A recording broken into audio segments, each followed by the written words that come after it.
everyone, and welcome to Conversations in Horror. I am your host, Kevin Powers. I'm also the owner, operator, and kind of the all-around nice kind of guy with something wicked entertainment, where we do podcasts, short films, feature films, anything to entertain you. Like tonight's episode of our podcast, we are here for you, and I want to thank you for coming out during this month of October, which is our favorite month because of Halloween. And we have a lot of different types of horror movies out there we've been discussing simply because it is a month that we all love and adore and wish was around the whole year long.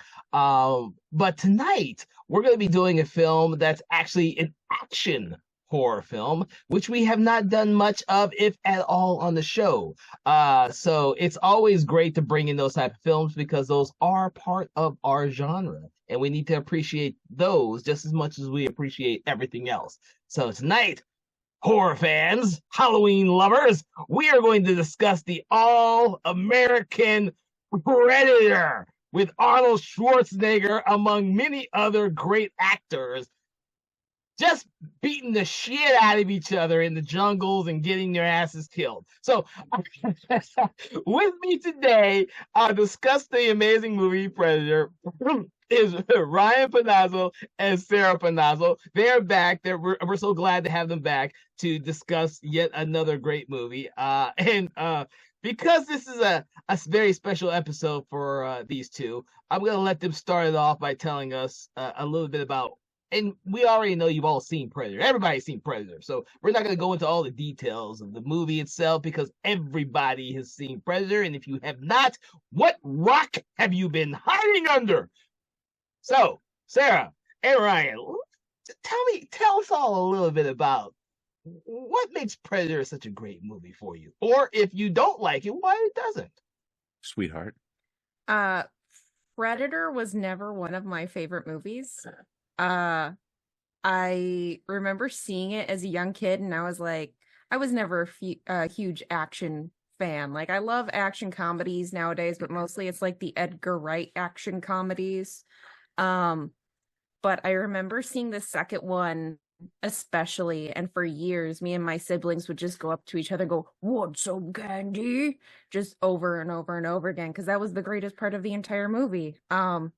And then I met this wonderful guy who was obsessed with this movie, and now I've seen it way too many times, and it has not grown on me. Oh my God. All right, how about you, Ryan? Well, this is one of the greatest movies of all time. I'm going to put my camouflage hat on my wife's head because she doesn't need to see this. So just so everyone knows, Ryan came out on the show actually dressed up like one of the soldiers in Predator, and it was absolutely hilarious. So that should tell you just how much he loves this movie. Go ahead. Don't understate this. I have a camouflage hat. I've got camouflage paint on my face. I'm wearing an actual 1960s bulletproof vest. This is great, right? Anyway, this is one of the greatest movies, in my opinion, of all time, right? There's 10 credited actors, right? It's real simple. Hey, go over here, go find the people that went down. Cool. Halfway through the movie, and we're talking like big biceps, oily, sweaty, shooting machine guns from the hip. Somehow the Soviets show up in the middle of the 80s, right? Fuck those guys. That's right. And suddenly there's hard shift, hard left turn. It's a great movie. It's one of the best movies of all time. It's got all those great quotes. Hey, honey, what are some of those great quotes? Put the cookie down. Nope, not that one. Nope. What about the other one? What the other one with the chopper? Come with me if you want to live. No, that's not it either. Okay, we do this every time. But it's full of mixed up, everybody. Yeah, she does that. Yeah, she's on purpose. I die a little inside every time, but no, it's genuinely, in my opinion, one of the best movies of all time. It's a little dated. There's a couple quotes in there on a rewatch the other day that we can't say out loud anymore in 2024. But hey, it's okay. It's from 1987. It's from before we were alive. It's okay. It's okay. Which kind of puts a little stake in my heart because I saw this movie as a kid at the theater because my father was huge into Arnold Schwarzenegger. I can remember seeing a lot of Schwarzenegger and Stallone movies at the theater, and this is one of the ones that I got dragged to. I think was like 11, maybe 12 years old to see this movie. And I'm sure my father said, "Oh, it's an action movie, so he'll be fine with that." But the thing is, I've always been a monster lover. So, of course, my father's going to take me to a freaking action monster flick. And of course, when I see it, I think this is the greatest fucking monster ever. Like, dude, and it's not just a man thing. The monster is amazing. Okay, Yes. Kevin, I think Kevin Peter Hall is that? Yeah, Kevin Peter Hall, tall ass African American dude playing this monster that you don't see until what, almost 2/3 of the way through the movie. Yeah. They keep them hidden so well. Well, I think that's one of my favorite parts is that they just zoom in onto nothing, and you're like, something's there, but nothing is there. But that's the thing. You can get away with that for this movie because no one had seen the monster before. This was like you just knew something was out there when this movie came out. There had been nothing close to like this. The closest thing was probably the xenomorphs from Alien, but those were mindless monsters. This was a hunter. This was someone who was intelligent, hunting other strong men. Yeah.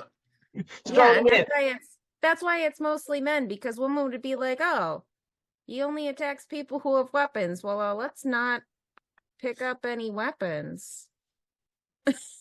but the thing, well, they would in later films focus on more female-oriented characters. Yes. But this film, at the time it was made in the late 80s, had like a who's who of big muscle-bound dudes. Yes.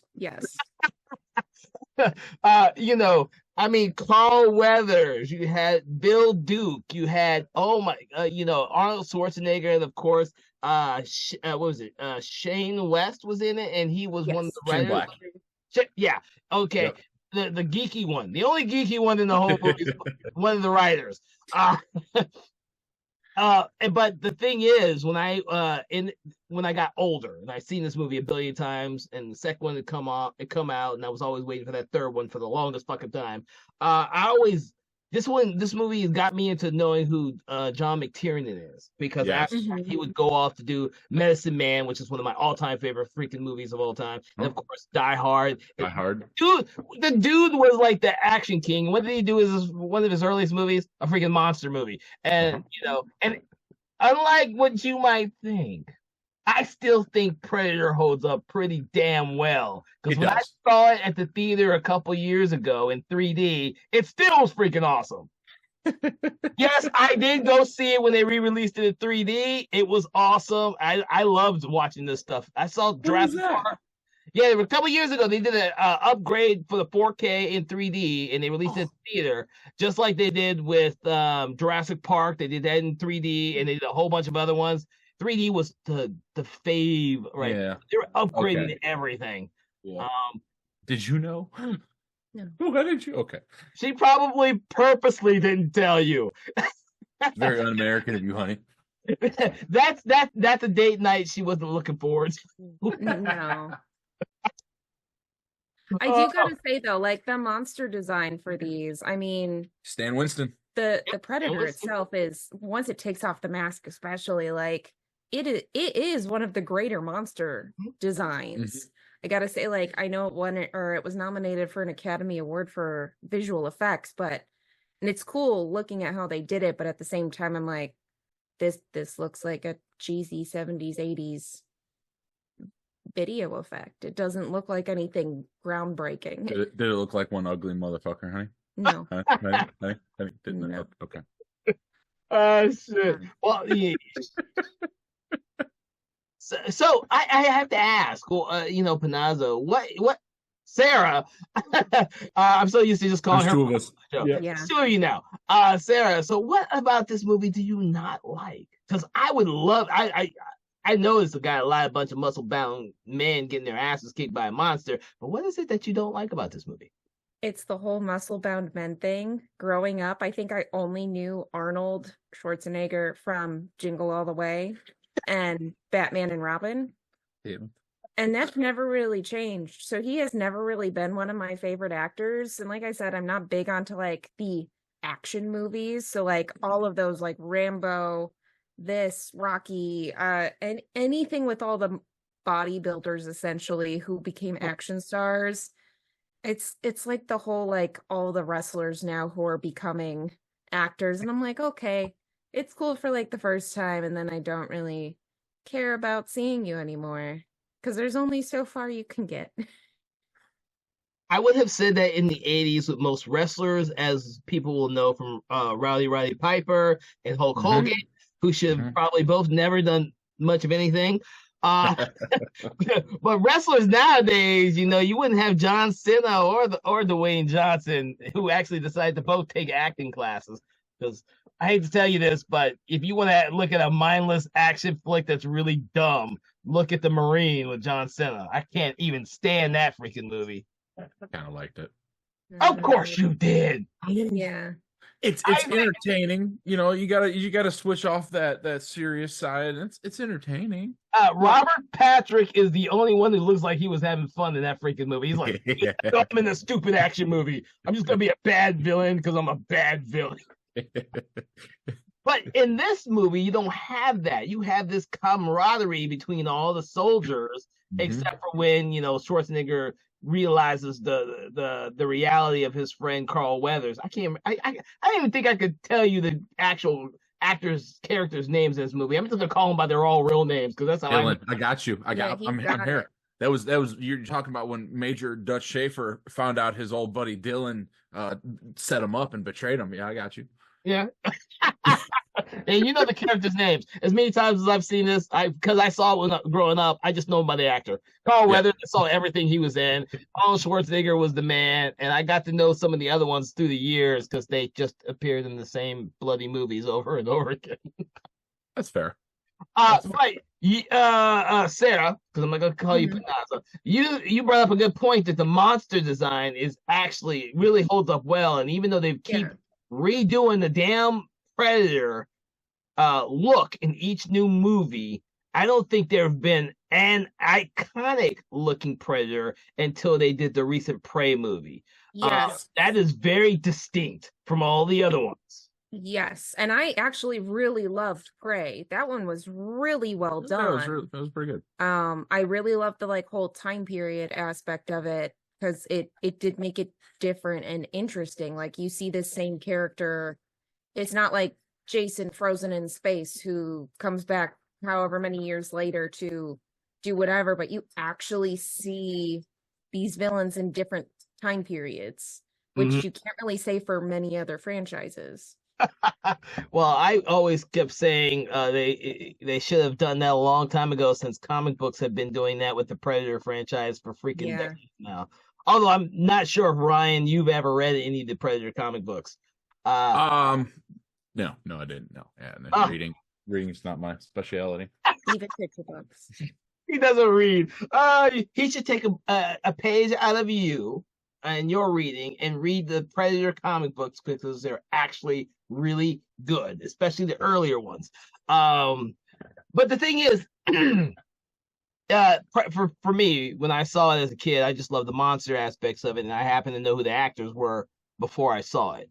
Unlike you, Sarah, you're like muscle bound geeks and movies, and I can understand that from your perspective now, to be honest with you. If I was someone now watching a movie with Arnold Schwarzenegger from the 80s and had never grown up with Arnold Schwarzenegger because he was in Jingle All the Way or just the governor, I probably would have the same thought process as you did. I don't know about you, Ryan, but me, I grew up watching Schwarzenegger in good movies like Conan the Barbarian, Raw Deal, Terminator, Commando. The list goes on. And it was kind of the opposite for me, where, oh hey, look, it's another one of those old in the mid '90s when I started watching this stuff, or the late '90s. All this old, it's an old action movie. Yeah, all these cool guys. Yeah, machine guns. Woo! And then that hard shift of these guys are cannon fodder for the Predator. It's almost like they knew what they were doing, and they weaponized that trope of, the muscle bound action guys are getting their asses kicked, and Mhm. that to me to this day is still one of the most appealing parts of this movie. It is. 'Cause they do a huge setup at the very beginning of the film to make you believe that Yeah. these guys are hardcore and nothing's going to do anything Yeah, against them. The they whole took down that sequence- camp way outnumbered. I mean, Jesse Ventura didn't have time to bleed. Other than that, that was their only casualty. And it's these guys are gonna be fun. Hey, what's that in the trees? Yeah, no, that's Well, you get that really fun sequence at the very beginning between Dutch and who is Carl Weathers. See, I'm just going to Arnold Schwarzenegger and Carl Weathers when they have to do the air wrestling. You've been pushing too many pencils. when you son of a bitch. Yeah. Those type of scenes right there that set up all these muscle bound people, and then they get their asses kicked and fast. Like they kick everyone's ass in the jungle really fast, and then they get their asses kicked fast. And Billy, who I can't remember the actor's name now, Billy, Sonny Landham. Thank you, is one of the first to actually realize there's something wrong. Wrong. So those type of things in this day and age now may seem kind of cliche because every giant action film now will, or let me rephrase that, in the late 90s, early 2000s, used to do that because they used to use these muscle-bound actors all the time. And then all of a sudden we have the Keanu Reeves type of skinny guys who kicking ass with judo and The Matrix. And that became a trope. I don't think Arnold Schwarzenegger has the same pull now as he used to do in the 80s and 90s, even though he still acts. No, they need all of them to make the Expendables even worth seeing. You can't just put one of them in there. You have to put every single one of them in there. Don't do this. We talked about this. You weren't going to do this. You can't, dude. You can't pick up the Expendable movies are so fucking fun. I've liked all 4 of them. They are immensely entertaining as hell. It's like those people who like Fast and the Furious, but I am not one of those either. I haven't. You know what? I have not gotten into Fast and Furious yet. I've watched the first 5 and the last 2, and I'm like, dude, one of them was any good, and that was the third one, and that's because it didn't seem like it didn't have Paul Walker in it. To our loyal listeners, I humbly apologize for my co-stars here. I'm firmly on your side, but I have to agree with my wife because happy wife, happy life. You're right, dear.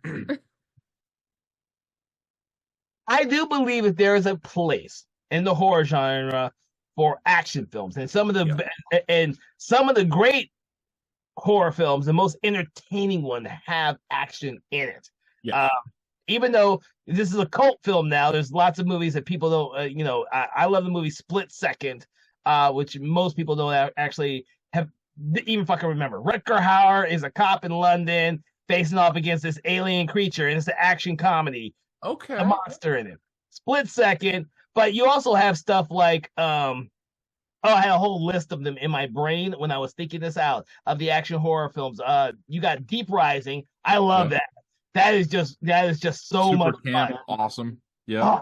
Even the Brendan Fraser Mummy movies are action. Oh yes. See, that is enough action comedy that I enjoy, but it has to be an action comedy, otherwise I'm not a huge fan. Like From Dusk Till Dawn.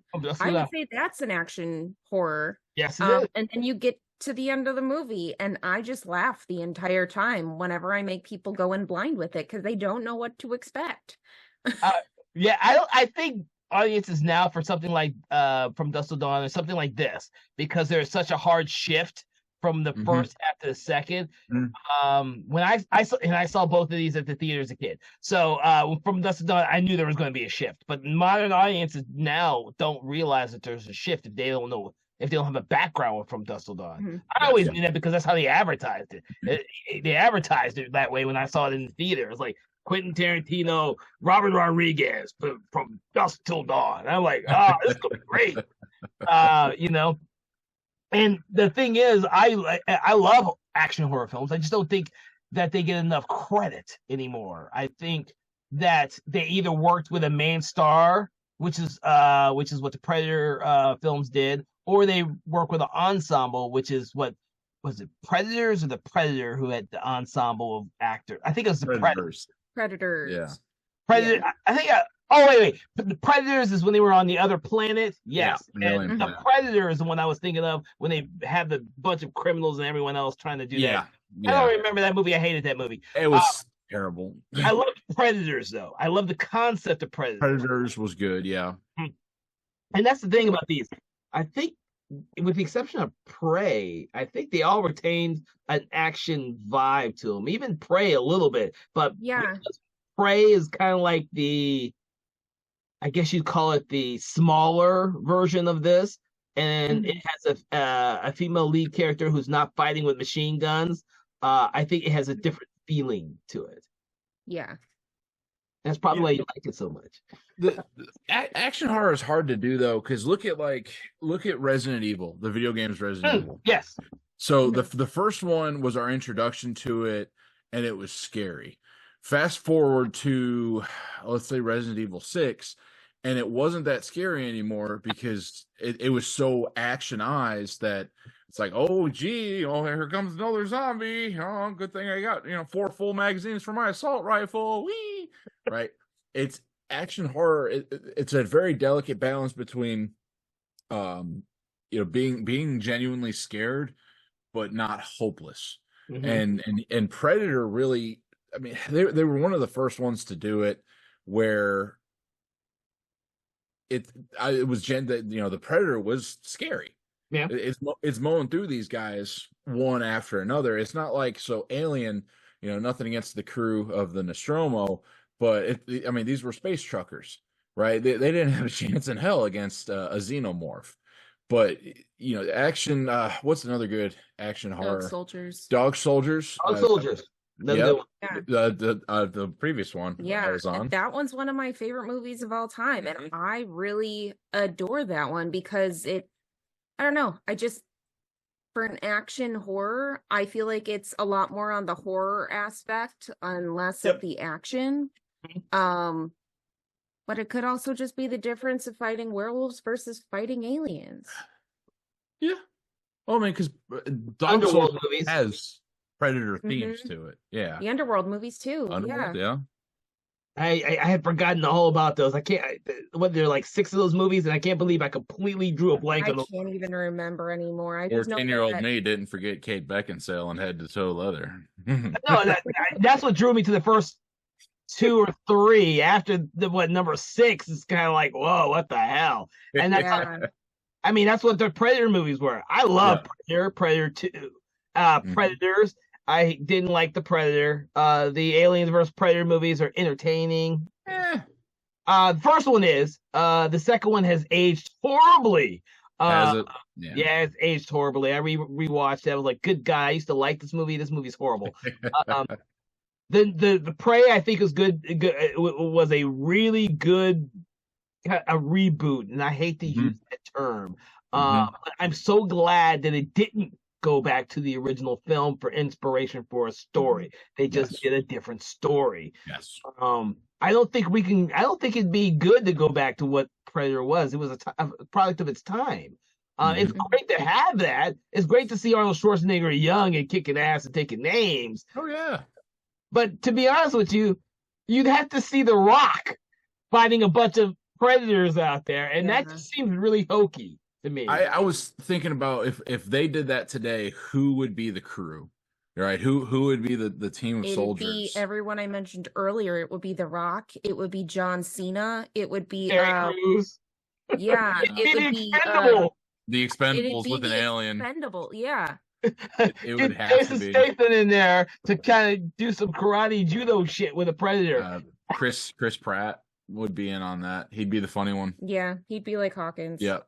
Oh, and he'd be the first one murdered. Yeah, I know you're just so ashamed. That's just I know that's okay. But speaking of Hawkins, I didn't realize that was Shane Black the first couple times I watched it until Ryan pointed it out when we rewatched it this week, and I was like, oh, I love all of his movies. This is really weird that he is in this.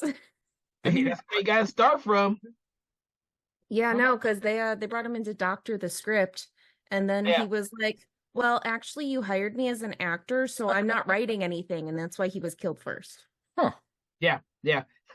He's the one that doesn't really fit in with the rest of them, but he still has some Yeah. great lines. He has some great Yeah. lines in this movie. Uh, His freaking jokes the entire time I was sitting there, I was like, what problem does he have with his girlfriend's pussy? It's too big. Because he just kept asking the same fucking joke every time. Telling the same joke. No. Oh, he did. Yeah. yeah, but it's funny because there's no other moments in the whole film that are actually comedic, to be honest with you. Once they kill him off, it becomes a really like serious action. Yeah, it gets very serious. The tone changes. And of course, Shane Black would come back to do the Predator. Yep. What I didn't like, surprisingly, I would have thought he would have. I usually like him as a director and a writer. Just bang bang. The Nice Guys. Oh, both of those. Oh my god, both of those are brilliant. Fabulous. But I don't know. It's like I don't know what he was thinking when he went back to Predator. Like you can't, don't try and reinvent the wheel, dude. And he leaned too heavy on some nostalgia, and you're right. He tried to reinvent the wheel. He didn't do what Prey did. Yeah. If he had taken that formula and added it to the modern day, it would have been great. Yeah, I think so too. I had a question that I was going to answer, but I asked, but I forgot what it was. Oh my god. Oh no. Because the thing is, we've delved into, we're like passing through all the Predator movies there, but the first one still holds up probably better than most of the other ones. As much as I love Predator 2, it still seems odd to watch that one with the gang wars in California. And I think that's why. Yeah, they brought it to a contemporary cityscape rather than just some anonymous jungle. I don't mind the cityscape. I think it worked. Yeah, it worked. It's one of those things where it's kind of weird now to watch that whole gang warfare thing going on, because that's what was going on when the movie was actually being made. But now it's like, I mean, we don't even hear much about gang warfare. And I think that's what makes the Predators a much better sequel, because they take a planet to another place. And of course, I like the diverse cast of criminals. Yes. That aspect, which they did differently, was really cool. And then of course they bring in what the hell did they call it? Did they call it a predator dog? What the fuck did they call that thing? I'm sure it had a name. I want to say they just call them hounds, predator hounds. But when you get to see something else, and that was the first time where I actually liked seeing something else about the predator culture and world. I could have done without the end joke at the end of the second one with the whole thing with the xenomorph head and the ship, and tossing the is it the American Revolution pistol or the Civil War pistol that he throws up? I can't remember. That he gives to Glover. Yeah. Which if you had read the comic books, they actually did one based on where the fuck that gun came from. And they also did a Native American one, like what Prey actually does, but much better. When the comic book version of that came out, it was nothing compared to what they actually ended up with Prey. That's why I say that was some creative stuff in that one. But Predator came out in 87, and no one had seen anything like that before. I don't even think anyone has made or created another iconic alien monster since the Xenomorph and the Predator. I can't think of any, and I'm not including anything that's in fucking Star Wars or Star Trek. I mean, there's no monster like that is that iconic. Yeah, I mean, because you get like the aliens and Signs, but that's only one movie too, and it's not even like it's iconic for different reasons. It's not iconic because of the specific alien. Yeah, I don't think I can't think of another one. I think those are literally the two. Xenomorph Predators. Yeah. Think about it. It's really they also had probably the most sequels too. Yeah. And they're the since Disney owns the rights now, they're the ones that keep on giving. Uh, Yes, they are officially Disney princesses now. So good job, Predator. That's okay because with the success of Prey, I think they're doing a Prey 2 and another Predator movie, which just means for the first time we won't have to wait like a decade in between movies. Gosh. So let me ask this then. If you were to get another movie similar to Prey, what time period would you want the Predators to arrive in? So I'm gonna since I've read the comic book, one of my favorite comic books was called Cold War, and it would be like a third sequel to Predator. So Predator, they did the very first comic book was actually Arnold Schwarzenegger character's son, and then the Predator ship crash lands in Russia, so they're working through the cold. And that aspect of that, Dutch's son goes off there because I forget why, whatever happens to Dutch's son in Los Angeles, he gets really pissed off at the Predators and chases them down in fucking Russia. And it's called Cold War because it's in Russia and it's in the fucking winter. And seeing the Predators in that atmosphere, different than what they normally would be in, was an amazing story. And if they could come up with something like that, that would be cool as a movie. Imagine a Predator movie that takes place in the freaking winter landscape, snow and shit like that. Yeah. Very Alien versus Predator. I mean, they were there. It was cold. They were in Antarctica. Yeah, but they're mostly in the fucking pyramid. Yeah, that's true. That's not that cool. I feel like it would be hard to hide a predator in the snow, though, because you would see the snow hitting them. It's like if you saw them in the rain. Yeah, that's the scary part, honey. When you don't know when you see something that's in the rain, but you can't see it. Yeah. Yeah, that was a really cool story. They've done the comic books because they've been out for freaking 40 years, have been able to do a lot of different time periods. They didn't stick with like Alien Xenomorph comic books, always did futuristic stories. The Predator ones always did multiple different timelines, flip-flopped everywhere. There is so much you can do with the Predator concept, which is what Prey made me so happy for. Someone finally decided to do something out of the rule book. And that's what I've always wanted with the Alien franchise, but they keep screwing it up. No matter how many, I'm a huge Alien fan, Xenomorph fan, and every time they refuse to do a really good movie, they just keep going to the well over and over and over again. And that's why I have hope for the TV show that's coming out, because I love Noah Hawley and I have very high expectations from him. He did Fargo. He did Fargo. He did Legion. Don't you know? He's great. It's the first season is straight horror. Stop it. But no, he's very good at mimicking other directors, as you could see from Fargo. I mean, it's multi-award winning. It's got so many seasons now, and it's such a great cast every season. He knows what he's doing. So I'm really hoping that he is the one to kind of pull Alien out of the hole at this point. Don't tell Disney that. The last one made too much money. They don't think they're in a hole, but I think they've been in a hole for so damn long now. It's ridiculous. And that's one of the things that I like and dislike about the Predator franchise. Each movie is its own little thing. And each new creative team behind it tries to do something different. This one obviously was an action film it started off as an action film and became something different by the film.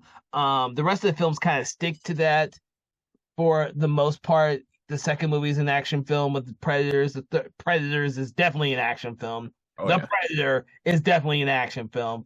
Prey was the first one to use action, but also a whole bunch of other elements to make it stand out. Besides not calling it Predator. But I think with the Predator franchise itself, it's a little easier for someone to come in and create something new, and audiences will just go with it. I think it's a little harder with the Alien franchise because there's so many dum-dums out there who want to see nothing but Sigourney Weaver return as clone number 2500 and still kicking ass. And she'll do it too. Pay her that money. Sigourney's coming back out. Yeah. She'll do a reboot. Well, and all the new interesting things they come up with for aliens to destroy people is very, very creepy. The last one really got to me hard. Oh, Romulus, yeah. Yeah. But that's stories for another time. Yeah, we'll have to discuss that one on another time.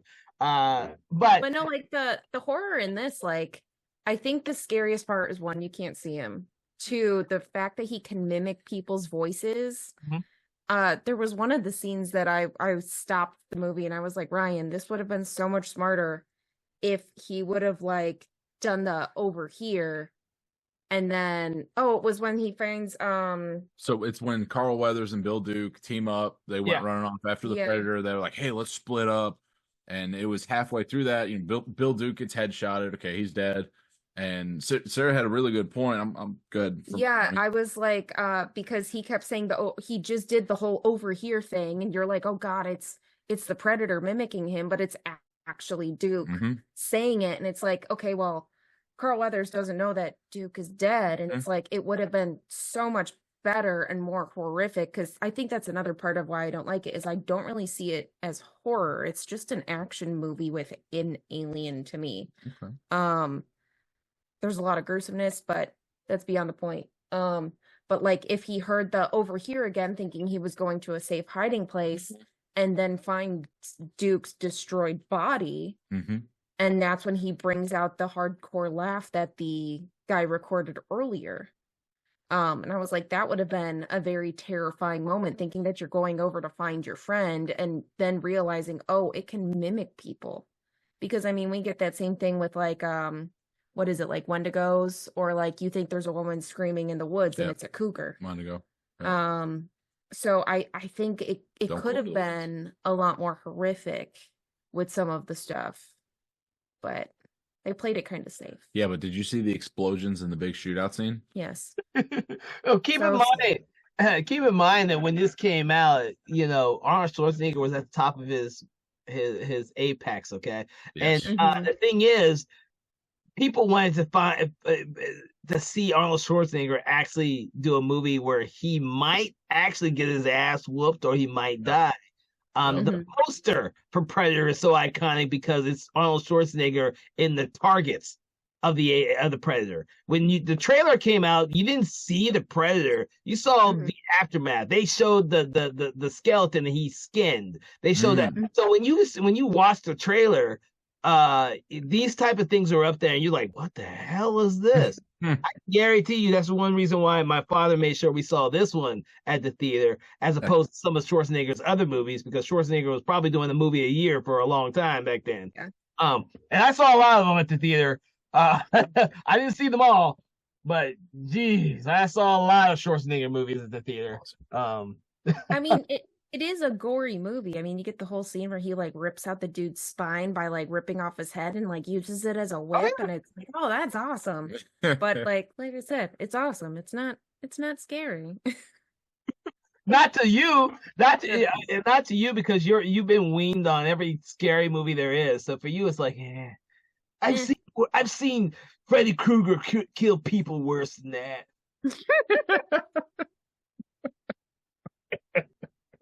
He knows you very well. I know. But keep in mind, Arnold Schwarzenegger is like an action star. So when you see in a horror movie, a rated R movie that has a monster in it that's killing people, it's like, oh shit. He's not. This is not Commando. Okay, no one ever thought he was going to lose in Commando. Nobody. OG Grade landed at his feet. Hope it doesn't go off. I remember seeing that one and Red Heat and Raw Deal at the theater. He's up there flexing his muscles and carrying big shit. No one's thinking that he's gonna get it by the end of the movie. But when you saw Predator, it's like, oh shit. You saw the image of him, the images at the end of the movie where he's all in the mud and blood and stuff, and he's like catatonic because he just got his it's yeah, it's just like all of his friends are dead. Yeah, You know, those are the images that people saw when this movie was coming out. I was like, holy shit. I don't know how I don't you know what? I have no idea how well this movie did, but It did pretty well. It had a budget of 15 million and it made close to 100 million yes. worldwide. Yeah, So so I'm actually a little surprised that they didn't try to bring him back for the sequel. Oh, that is an interesting he question. was probably filming something else at that point. Because the sequel came out in what, 97? I'd have to look up Predator too.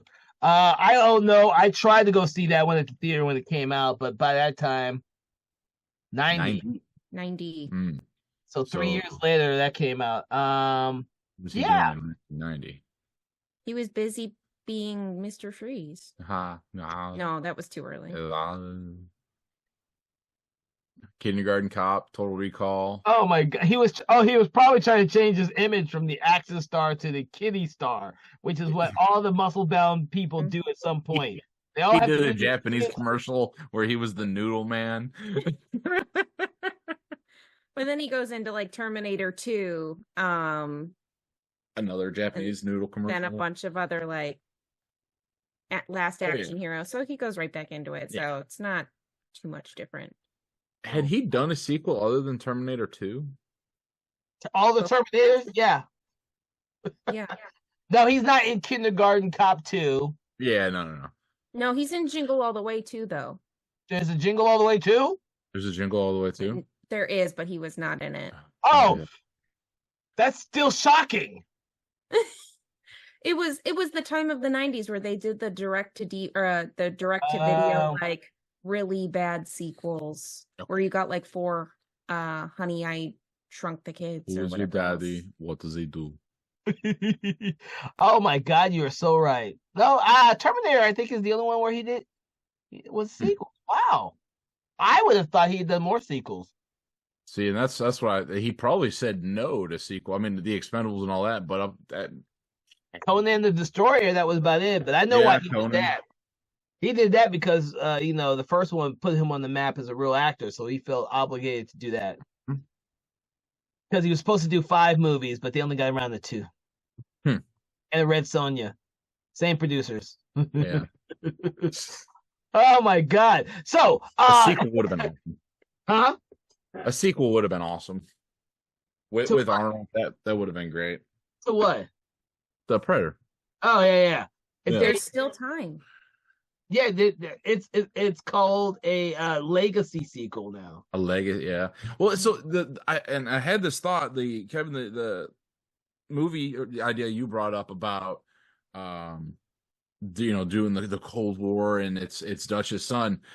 Patrick Schwarzenegger is a dead ringer for Arnold, and with what was the movie? He was in The Terminal List as a SEAL, and then the superhero movie show.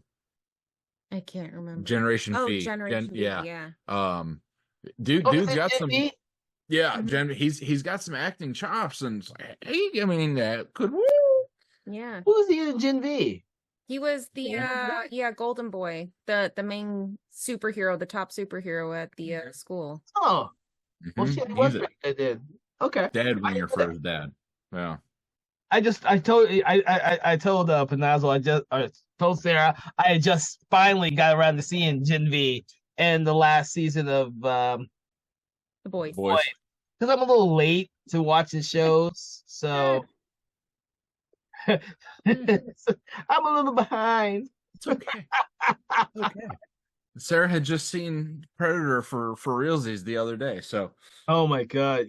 That's so sad. We are going to have to make a list of the so-called action horror movies for her, so we can do discussions like this. Hey, if you're going to shame me for that, he watched The Sixth Sense for the first time 2 weeks ago, and that is a much bigger shame. No, you told me that. I think that was literally part of the last conversation we had, which is why. Yeah, well, that's why I was looking for more movies that he could be on, and that's why you said The Skeleton Key. So I put The Skeleton Key on the list, but which I have not seen since it came out. So it will be interesting whenever we get around to that one. revisit that movie because I remember really enjoying that one. And to be honest with you, even though it's Halloween season and we're revisiting Predator, I believe that this is a great month to always revisit as many of these type of movies as possible. Especially spearhead or splintering out to all the different subgenres. Like we did an episode that's releasing later on, or probably depending on when this is released, on the Italian movie The Church. Of course, we have something like Bride of Frankenstein coming up, and then of course we get Black Sabbath, and we've done Halloween franchise movies, which I was thinking I wouldn't get around to ever doing, but why the heck not? It's the perfect month for it. And then of course we throw in a Predator. Of You know, course. so when people listen to our show, and I want them to understand that me and all my special guests like all the different types of subgenres of horror out there, no matter what. The action horror we don't visit nearly as much. We were hoping to change that as soon as I get more movies to put on the list. I don't know if there will be any more Schwarzenegger ones because there might be. He did do Maggie. End of Days. End of Days. I forgot about End of Days. Dibs. All right, we're putting him in the Days on there. I haven't seen that in a long time, but I remember really enjoying that one. End of Days. It was good. Love me a good religious horror movie. Oh, same. We don't have any religious horror movies on the list. Religious horror is one of our favorite. I think the Church, which we just did, is probably the closest that we've gotten to that. And we did that because we hadn't done any Italian horror movies. We don't want to forget the Italians. But religious horror. See, this is why we have these conversations, so we can put together a list of more stuff to put on our list. All right. So I don't have anything else to say about Predator because we've talked a lot about Predator and the other franchise. We should probably save some of this stuff for freaking Predator 2. I'll probably have to put that on the list next. No, darn no. Just jump straight to Prey. No, what? No, babe, no. And so for everyone listening out there, it's always fun to talk about great horror movies, but it's much more fun to talk about the ones that aren't so great. The ones that have been forgotten, like The Church or Troll 2 or the other, Killer Clowns from Outer Space. And these are all titles we will eventually get to because people have been asking us. Why? Because no one else is talking about them. So why the hell shouldn't So, Predator, like I said, no one I know of is talking about Predator. So that's why I took the chance to put it on our list. Everybody's talking about Night of the Living Dead, but Nightmare on Elm Street, Friday the 13th, everyone talks about those fucking movies. I want to talk about things that other people aren't talking about. And thankfully, there are people like you out there who have actually seen them too. Because me, I've seen them all because I'm an avid horror fan who's completely obsessed with all things horror. But all of you out there are not. Obviously, Panozzo doesn't like action horror. There's a few I like. Sarah doesn't like action horror. And Ryan doesn't like regular horror. Why you gotta make that face, honey? Because I saw the face too. Yeah. I did have a fun fact for you guys if you didn't know already. Do you know who voices the Predator? No. It's Peter Cullen, aka Optimus Prime, or Eeyore from Winnie the Pooh. What? I did not know he was Eeyore for Winnie the Pooh. Yeah, you're welcome. Where'd you get that note from? My research. Oh. See, she may not love the movie as nearly as much as you do, but she has definitely done the research on the movie. I wish this podcast had video for two reasons. The first, my outfit, fire. But second would be her notepad of like mad woman scribblings of notes. Be like, I'm making notes. Why did you become a leprechaun? I don't know. But this notepad, holy cow! It's her dedication to this is admirable. her and Dave Watkins always have notebooks with all their Dave's notes. got notebooks. I've sat just off camera for some of those, and yeah, he's me. I'm doing Red Bull shots in the parking lot, right? That's my prep for the podcast. When I don't know who borrowed my copy of Predator, so I didn't have it to rewatch it. But the problem is, I had just seen it a few years ago, and I watched this movie so many times. I don't have. This is one of those movies where I just don't have to rewatch it. Kind of like Night of the Living Dead. When eventually we get around to that one, I won't have to watch it. I've seen it a billion times. Which is why we're not doing that movie on our podcast. There are certain movies that we are avoiding because I've seen them too much. I'm glad we were able to do Predator, because Oh, even though you've seen it too much. But no, people don't talk about Predator. Yeah. When I listen to and I listen to several other horror podcasts, people pick the ones that they think everybody has seen, or the popular ones, so that they get more viewers to listen to their podcast. I'm still shocked that our most popular podcast episode featured the Slumber Party Massacre. I'm like, why did so many people gravitate to this episode? The other episode that we did, what was the one that we did before? The three of us? Yes, what was it? Dog Soldiers. Dog Soldiers. That was one of the most popular for the longest time. I told you. Mm-hmm. And I'm like, wow, what is up with this? And it was most popular on Spotify and YouTube. YouTube, more people watch or listen to our podcast on YouTube, by the way. And I'm very grateful for you YouTubers out there who are listening to our podcast. You are keeping us alive. Thank you for enduring the ads. Thumbs up to y'all. Oh yes, those people are really dedicated, and they watch a lot of the random ones that we do, which is really good. One of our least talked about episodes would be like Club Dread, which I kind of thought more people would actually really. Yeah, a lot of people know nothing about it. Yeah, no, I will now agree with you on that. That's one of our that one. There's another one too that's one of our least ones, but Club Dread is like interesting. Mm-hmm. Yeah, it's so interesting. Which is why I like to do as many different types of podcast episodes with many different types of movies. We haven't done any of the 30s and 40s movies, so with like Bride of Frankenstein and Black Sabbath, I'm really curious to see how many people actually look at those. We did A Bucket of Blood, which was from I think 60s, early Roger Corman movie. Yeah. I think it's the 60s. But we usually stick to 70s and later. So some of these earlier ones I'm really curious about. So if you're listening to the podcast, make sure to tell us what action horror films you want us to touch, and what classic horror films, because we want to get into the nitty gritty of some of those. If it's a silent film, some of these people out here may not want to watch them or rewatch them like me, but I'll take them anyways. So, do you two have any final words to say about Predator before we close out this episode? Hasta la vista, baby. No, Sarah. For the YouTube gang, put your favorite Predator quote in the comments.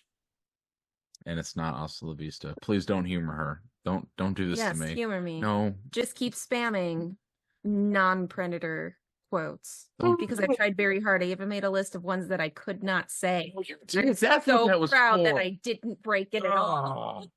You should be thankful that our guest Thomas Torello isn't here tonight, because he's come up with his Arnold Schwarzeneggerisms. And I would you're over there, Ryan, laughing your ass off. Yes, he likes to do our Schwarzeneggerisms at the end of every one of our episodes.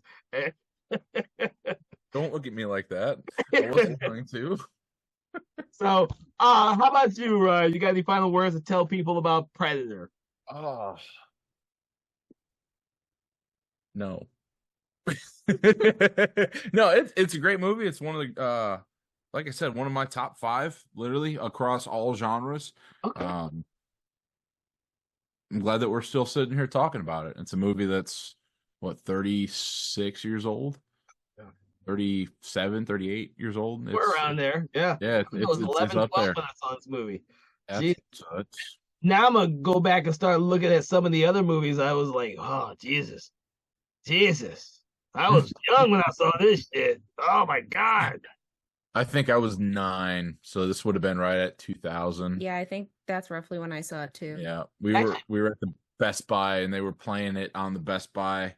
All the TVs, right? They had it all synced up, and the Predator just killed Blaine, and he ran off, and they're all letting loose in the jungle, and it was so cool, right? I'm like, that's so cool. My dad's like, machine guns wouldn't do that in the woods, and I was like, how does my dad know? But now I gotta watch this movie. Well, I can say this as part of my final words. Predator was the first Schwarzenegger movie I saw in the theater, and I pretty much saw everything that he did after Terminator 2 at the theater for a really long time until he probably became governor. Good, I can't remember. I can't believe I saw all that shit at the theater. I did miss Jingle All the Way. I was not into Christmas movies, so that is literally the only movie after Terminator 2 of Schwarzenegger that I did not go to the movies to go see because it was a Christmas movie. So I'm sorry. I'm sorry for you, Sarah. But yes, was everyone out there. I was a huge fan of Schwarzenegger. Saw this when I was young. I still am affected by this movie, and it is still a movie that I really enjoy. Whether I think of it as a horror film, as an action film, or a hybrid of both. For our podcast, I do hope that people explore these type of films because sometimes they get overlooked when they are films that split genres like this one. I know there's tons of people out here there who are watching this or listening to this and not thinking that this movie is a horror film and doesn't deserve a place in the horror genre. But I beg to differ because The Predator is one of the greatest monster creations, and it was created by Stan fucking Winston of all. Man, how can you not include this in the horror genre? Yes. You just simply don't understand the genre if you don't include that. So with that, I hope everyone out there really enjoyed our conversation in horror on Predator. I hope that you will seek out all the other previous episodes that we've done on other films. Make sure to check out what we have coming up for the rest of the Halloween season. We are exploring all the different types of genres. I am so glad you were here to join us for this episode. Make sure to like, follow, subscribe, become a cult member of the Conversation in Horror Podcast Cult. I will see you on the next time, and thank you too for joining us on the show. Panozzo and Panozzo. Thanks for having us, sir. All right, have a good evening. Conversations in Horror is a Broken Lighthouse Pictures production, produced by Kevin L. Powers, executive produced by Kelly A. Inoka, and originally filmed via Zoom technology. Conversations in Horror is hosted by Kevin L. Powers and co-hosted by various horror film lovers and filmmakers. To learn more about Mr. Powers, please make sure to check out his Patreon page and other social media platforms. Conversations in Horror is copyright 2024 Broken Lighthouse Pictures production.